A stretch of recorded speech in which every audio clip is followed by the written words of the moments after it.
Assalamualaikum dear students, it's Mohammad Fawad, your physics lecturer, along with the 7th lesson of online classes for physics class first year. आज का हमारा topic है resolution of vector into rectangular components. इससे पहले आप पढ़ चुके हैं vector addition by head to tail rule. Resolution of vector उसके ऑपोजिट एक प्रोसेस है।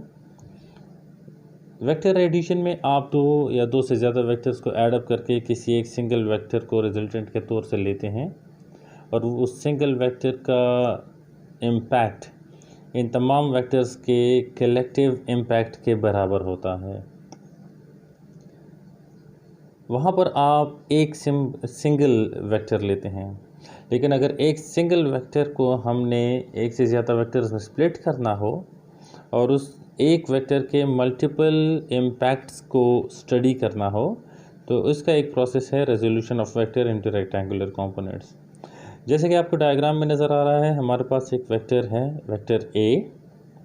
ये वेक्टर सिंगल वेक्टर है, लेकिन हमने उसको स्प्लिट करके ए एक्स और ए वाई में तकसीम कर रखा है। ये वेक्टर एंगल बना रहा है थीटा विद हॉरिजॉन्टल। तो रेक्टेंगुलर कंपोनेंट्स का मतलब ये होता है कि किसी भी वेक्टर को जो कि कोई एंगल बना के हॉरिजॉन्टल के साथ एंगल बना के एक्ट कर रहा है, तो उसका हॉरिजॉन्टल कंपोनेंट और वर्टिकल कंपोनेंट क्या होगा। हॉरिजॉन्टल कंपोनेंट और वर्टिकल कंपोनेंट इसलिए मालूम किए जाते हैं कि हमें पता चले इस वेक्टर का हॉरिजॉन्टली कितना इम्पैक्ट है और वर्टिकली कितना इम्पैक्ट है। तो जब हम दोनों इम्पैक्ट्स को अलग अलग कैलकुलेट करते हैं तो उसके लिए हम इसके हॉरिजॉन्टल और वर्टिकल कंपोनेंट्स को कैलकुलेट करते हैं। तो यहाँ जैसे डायग्राम में नज़र आ रहा है, ए एक्स हॉरिजॉन्टल कंपोनेंट है जो हॉरिजॉन्टल इम्पैक्ट को शो करेगा, और ए वाई वर्टिकल कंपोनेंट है जो वर्टिकल इम्पैक्ट को डिटरमिन करेगा।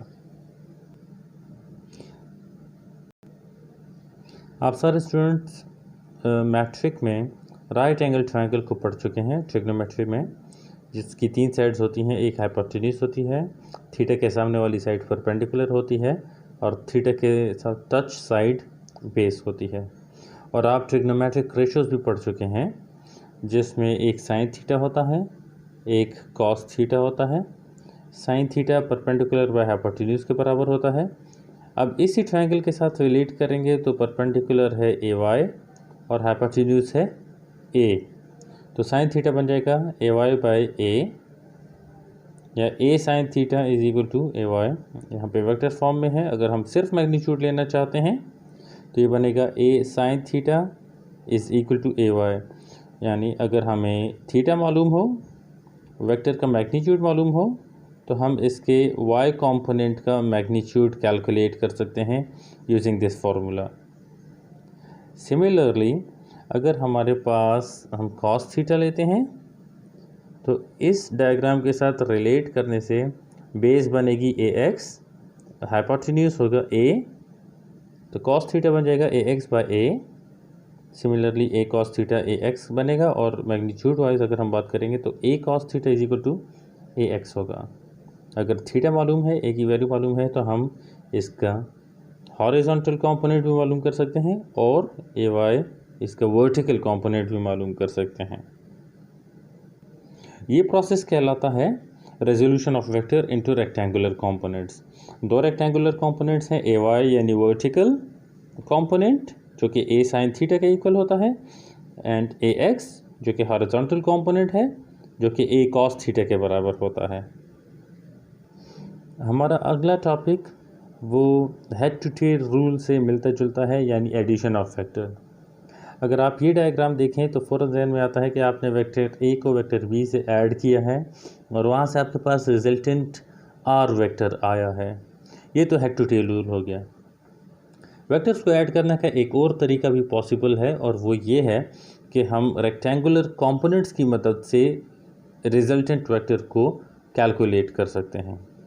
अब रेक्टेंगुलर कंपोनेंट्स का सिस्टम कैसा है, जैसा कि आपको नज़र आ रहा है कि वेक्टर ए और वेक्टर बी, तो आप वेक्टर ए को भी इसके रेक्टेंगुलर कंपोनेंट्स में स्प्लिट करते हैं वेक्टर बी को भी इसके रेक्टेंगुलर कंपोनेंट्स में स्प्लिट करते हैं। पहले मैं वेक्टर ए को ए एक्स और ए वाई में स्प्लिट करता हूँ। ए वेक्टर हॉरिजॉन्टल के साथ थीटा 1 बनाता है, तो ए एक्स इसका एक्स कंपोनेंट होगा, horizontal component. A y vector A का वर्टिकल कंपोनेंट होगा। नेक्स्ट स्टेप में मैं वेक्टर बी को भी बी एक्स और बी वाई में स्प्लिट कर देता हूँ। थीटा 2 वो एंगल है जो वेक्टर बी हॉरिजॉन्टल एक्सिस के साथ बना रहा है। तो अब वेक्टर ए के भी दोनों कंपोनेंट्स ए एक्स और ए वाई आ गए, वेक्टर बी के भी दोनों कंपोनेंट्स बी एक्स और बी वाई आ गए हैं। आप देख सकते हैं कि मैंने सारे कंपोनेंट्स बनाने के बाद इस एक्स कंपोनेंट को एक्सटेंड किया है।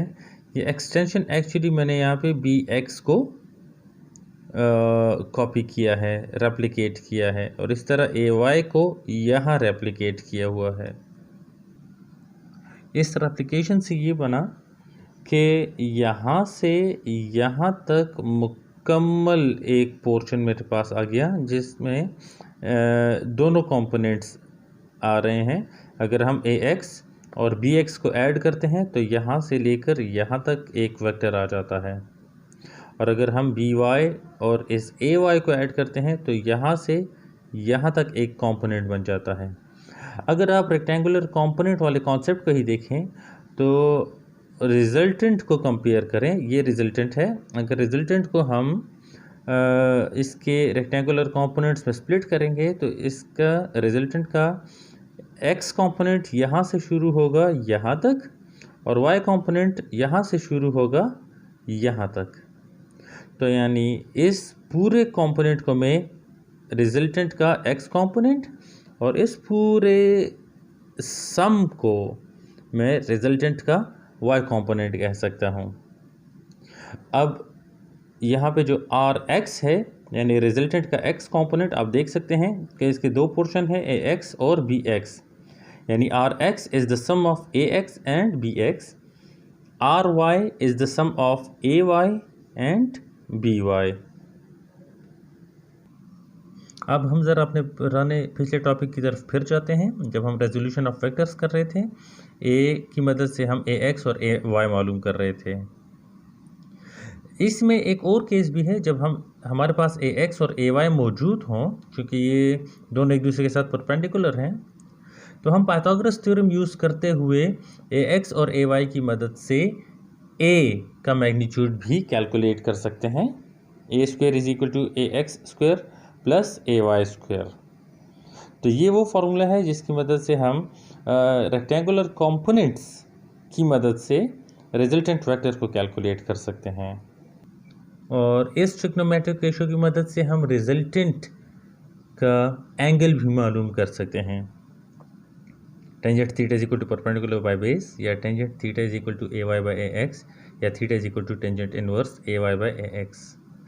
ये रेजोल्यूशन ऑफ वेक्टर का ऑपोजिट प्रोसेस है। जब हमारे पास दोनों रेक्टेंगुलर कंपोनेंट्स मौजूद हों तो उसकी मदद से हम रिजल्टेंट का मैग्नीट्यूड और रिजल्टेंट की डायरेक्शन मालूम कर सकते हैं। सेम यही मेथड अब अप्लाई करेंगे जो हमारा अभी करंट टॉपिक है।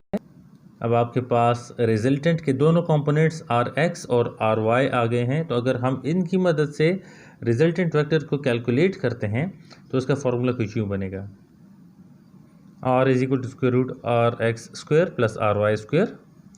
ये मैग्नीट्यूड का फार्मूला हो जाएगा, यानी आपको पहले आर एक्स मालूम करना पड़ेगा, फिर आर वाई मालूम करना पड़ेगा, फिर उन दोनों के स्क्वायर लेकर सम करके और कंप्लीट का स्क्वायर रूट लेंगे तो आपके पास आर का मैग्नीट्यूड आ जाएगा। अब आर एक्स कैसे आएगा, उसके लिए आपको पहले ए एक्स और बी एक्स को प्लस करना पड़ेगा। यानी जब आप स्टार्ट लेंगे तो स्टेप वाइज कोई भी मैथमेटिकल कैलकुलेशन करने के लिए आपको पहले ए एक्स कैलकुलेट करना पड़ेगा, फिर बी एक्स कैलकुलेट करना पड़ेगा, फिर दोनों को सम करके आर एक्स आएगा। इसी तरह ए वाई कैलकुलेट करना पड़ेगा, बी वाई कैलकुलेट करना पड़ेगा, दोनों को प्लस करके आर वाई आएगा। फिर आर एक्स और आर वाई को इस फॉर्मूले में पुट करेंगे तो आपके पास आर का मैग्नीट्यूड आएगा।